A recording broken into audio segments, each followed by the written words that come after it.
video log for day 17. So, first up, so the challenge I chose was the podcast run, just because it was 60 minutes. Was at kind of my own pace. I try to push myself a little bit, but again, my calf keeps cramping, so I just need to walk more, or run more. So that was fun. Yeah, so the whole reason I chose that was just because of the ease. So about my experience, so I chose the podcast.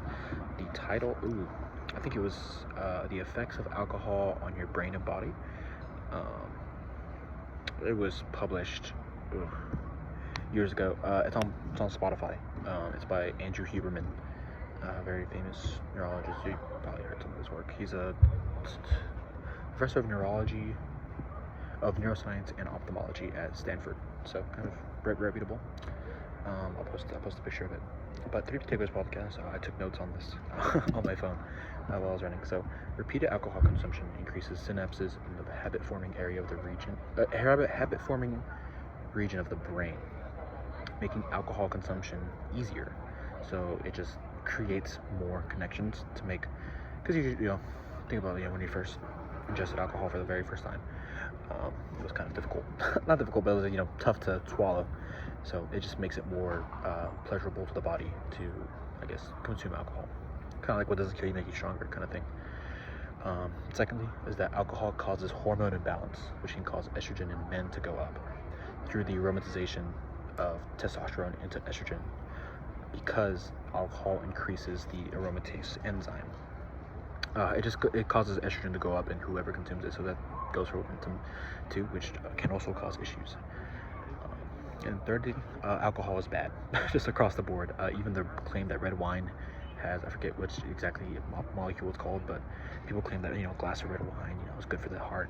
It's a fallacy, because the benefit of those supposed compounds in the red wine, in order for it to be, I guess, good, had to be consumed in copious amounts, which then leads into the bad side of alcohol.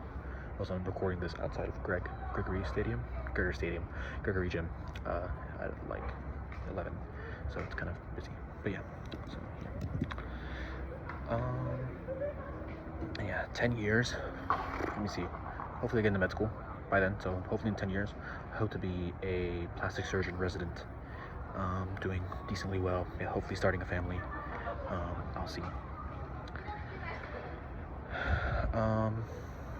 Yeah, that's all I got right now. Family member. Oh yeah, so I asked my roommate. He said, so the words he used was fun, kind, and down to earth. That made me feel like that's a pretty good representation. It kind of, he saw me as kind of, as a very service level friendship, but it wasn't anything too crazy, Yeah, I would describe myself that way. And then, yeah.